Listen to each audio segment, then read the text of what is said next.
আরবি ব্যাকগ্রাউন্ড আমার একদমই কম, এবং আমি মক্তবে শুধু পড়াশোনা করেছি, আর বাইরে আর আরবিতে তেমন কোনো কোথাও পড়াশোনা ছিল না।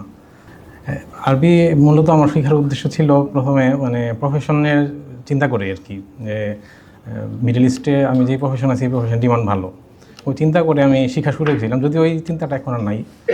এখন মেনলি এই কোরআন হাদিসগুলা জানতে পারবো, অর্থ বুঝতে পারবো, এবং আরবি কথোপকথন করতে পারবো, এবং আমার ছেলেও মাদ্রাসা ব্যাকগ্রাউন্ডে পড়তেছে।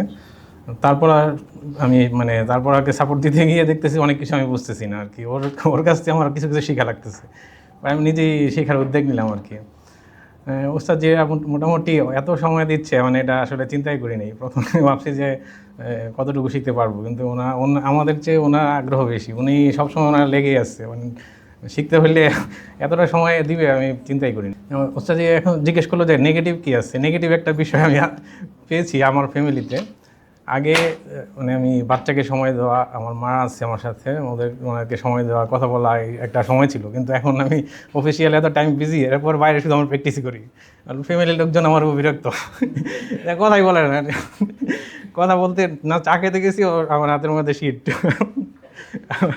মাও দেখি একটু একটু বিরক্ত, এখন ভালো কাজে কী বলবে, এখন কিছু করতে পারতেছে না। আমার ওয়াইফ জিজ্ঞেস করছে আর কতদিন এটা শেষ হবে, আর কবে। দেখ আলহামদুলিল্লাহ এখন ভালো কাজ বলে সাপোর্ট দিচ্ছে। আমি আবার আরেকটা কোর্সে ভর্তি হবো, এই জন্য বললাম যে আরও সময় লাগবে, আমি আরও একটা কোর্স করবো, তো আরও একটু সময় লাগবে হয়তো, বা আর 6 মাস বা এরকম লাগতে পারে। যাক আলহামদুলিল্লাহ, এটা শেখাটা যে উদ্দেশ্য ছিল এটা যদি সাকসেসফুল করতে পারি বা হয়, এটা অনেক বড় শুকরিয়া, আল্লাহর কাছে লাখ লাখ শুকরিয়া। আপনারা দোয়া করবেন যেন শেষ করতে পারি। আর উস্তাদ জি সবাইকে ধন্যবাদ।